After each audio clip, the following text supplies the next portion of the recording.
Today I want to talk about the Sketchbook Pro I just got.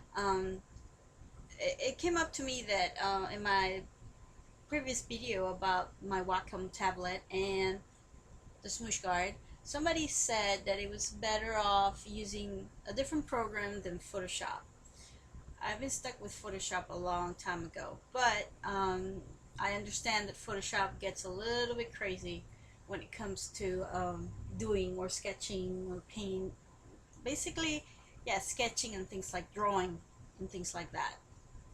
Because Photoshop actually is created for photos mainly, but you can create amazing things with it. And that's why they have Illustrator, so you can sketch and draw and things like that. But it is complicated, and everybody knows that. And once you master it, it's a fantastic program.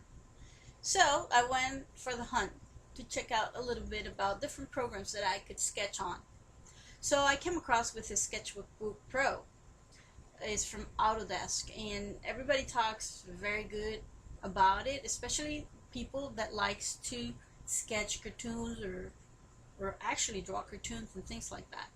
So since I'm in that cartoony mood, I thought it would be a cool thing to just go ahead and try it out. So I got my Autodesk Sketchbook Pro. This program is really easy to use compared to Photoshop. That's right. I had somebody, like I said, telling me about it, and there's different programs out there that I could try out, and probably I will with the Bamboo. But for now, I got this one. So I can quickly tell you or show you a sketch I did very recently. I'm gonna open it. He's asking me to close this document. It's gonna close the document, I guess, and then I'm gonna bring up the sketch I did. I did the logo transformer, and this is how it came out. So I thought that was pretty neat. It really actually is more versatile when you draw, so that's a good thing. I actually managed to, do a nice sketch just for fun, just to see how it worked, and I liked it very much. The process I used was mainly sketching in blue, and then went up and sketched with a pencil. That's all I did, and I really liked the results. So I'm gonna close that up, and I'm gonna just go a little bit of an overview, or I guess my opinion on this program. So here you have your tool windows. There's another tool window over here. You can actually hide all these tool windows if you want to. Then you got the color, palette or window, and then you have your, what you call it, the I always forget the name of that thing. I'm gonna tell you right now what's the name of that. Your layer editor is right here. So, and then you have some sort of menu here. It's called the Lagoon, and the Lagoon has properties like, you can actually see all the tools right there, like the zoom, the rulers, all that good stuff. Also, you got the pencils, the markers, anything you need to draw. Then you got the color wheel that you can actually put whatever colors you want there. And then you got the lasso, cropping, and all that good stuff. Also, create new layers, close new layers, and save new layers. You also got here the on and off window for your brushes, and then you got here the on and off for the color. There's also two things that they're called the bucket, I think. I'm not really sure, but you can actually come here and grab the color you would like to use. Let's say if you would like to use the color red, then you just go and drag that red, and then you can actually paint it red. This one over here is the zoom bucket. You can actually close them and open them, and you can bring them back with the window color puck and the window brush puck. Oh, I'm sorry, this is the brush puck. That's what I was trying to say. Window brush puck. There we go. I call them bucket, but they're pucks. So that's how you basically use this pugs. So here, if I go back again to looking for the black, I just drag my black over here and I'll get the color that I want, or the color that you desire, which is not doing it. I don't know why. You're supposed to drag it in, and that's all you need to do. So if you also here, if you want to select any colors from the color wheel, you can do that, and then you have the hue and the saturation of the color. By just clicking on top of the color, you would have the saturation. You can see it changing there, or you can actually make it lighter, just like that, and then you have the scale color right here, darker or lighter in the gray tones. It's actually pretty cool and easy, more easier definitely than Photoshop in that matter. They also have various types of pens and brushes. Here you got the pencil that you can actually, paint with it. You got an airbrush. You can airbrush, which I don't know, when it's not airbrushing, I must not be doing something. Oh, there we go. I gotta press it down really hard. I gotta get used to my Bamboo tablet. I also was making some research about the new Bamboos, and actually apparently they kind of like better that, so I'm gonna have to look into that because mine is pretty old. Then you have markers, and you can draw with your marker. Then you have this is the chisel tip pen, and this is how you can come up with your chisel tip pen. But if I go here, I'm gonna have black, and that's much better for you to see. If I wanna do a ball paint, then I can do a ball paint, and that's how you can draw with a ball paint. Then, oops, Arito is telling me something. So then you got the brush, which gives you, brush lines. And then you got, this is the felt tip pen, and this is the felt pen, like a very, typical felt pen that is very rigid, and when you do lines, which is kind of cool, I think. I like that. And then you got obviously the hard eraser that you can go and just erase whatever you did. And then you have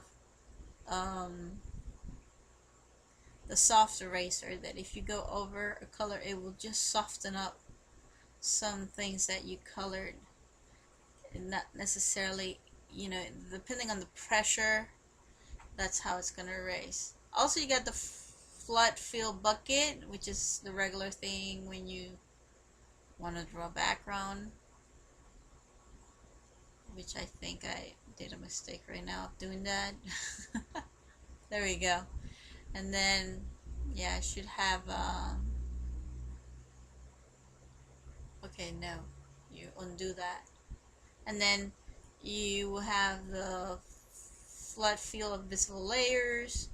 You will have a Copic multi-liner. This is one of the things that really attract me about the program, which I'm very crazy about right now, the Copics. I really want Copics, and when I saw that this program actually has simulating the Copics, I was like, wow, that's really cool.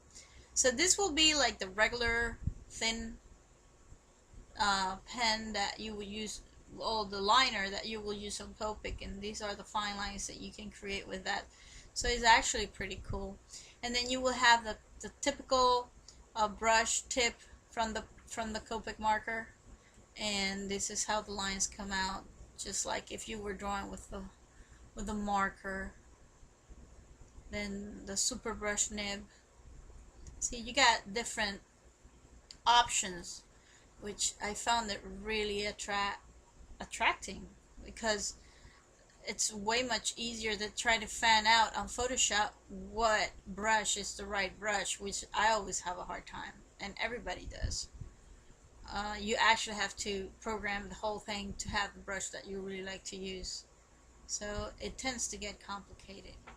So I was saying you have the Copic medium broad nib. So you have wider lines like this. And then you kind of have the Copic extra bold nib, which is, you know, those Copics that are wide.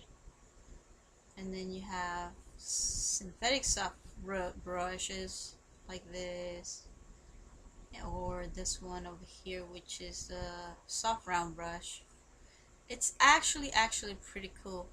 I really like the effect that, you know, you can do. Now let me just take this out of the way. So then if you go here, you have show brush properties. Let's say if you want to use the hardness of the pencil, you can do, you know, you can do that. You can actually edit, you know, what type of pencil you want to use. It's quite very simple to do all that, so I kind of like that. The same thing with all the brushes. Then the other tool, you know, you typically have the undo and redo button. You have the which you have them right down here as well in the lagoon. And then you have over here the lasso, oh, I'm sorry, the select. So when you draw something, let's say we want to draw this, right? And you just want to select an area of that, you just go and select it, and obviously you have like a menu toolbar that pops in right there, and it will tell you what to do. You just, you know, you can turn it around or you can move it on the side, whatever. So that's a cool feature.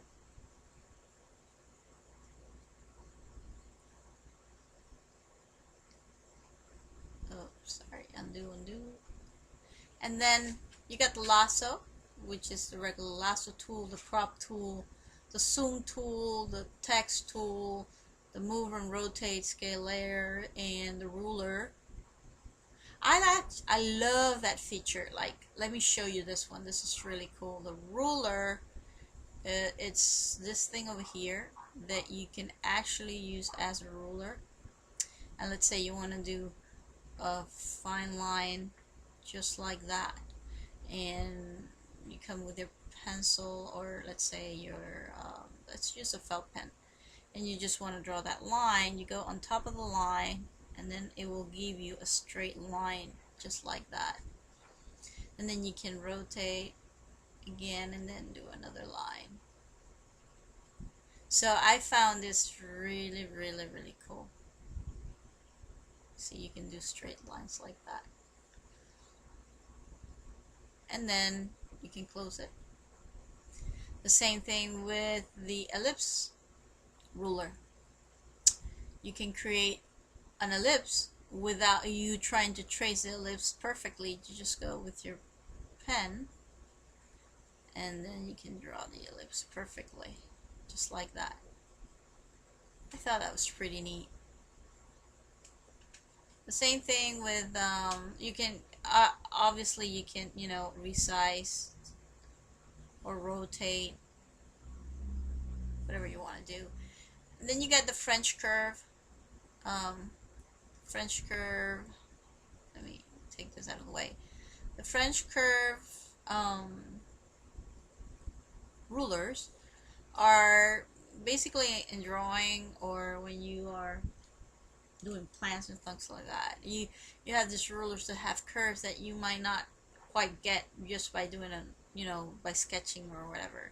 So it works the same. If you go over the line, it will give you that exact curve that you're looking when you're drawing something. So I found that really cool. If you close it, your line is right there.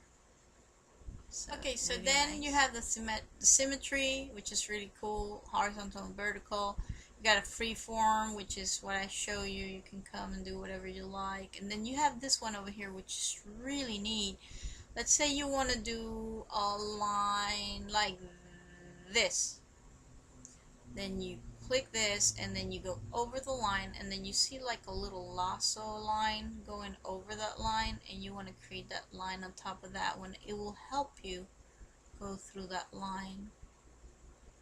See, just like that. You have more control of your line. So I found that really nice. Regular line, straight lines like that, and then you have the square, you have the zigzaggy lines, just really cool, and circle. So you see you got all those features right there, which is really neat.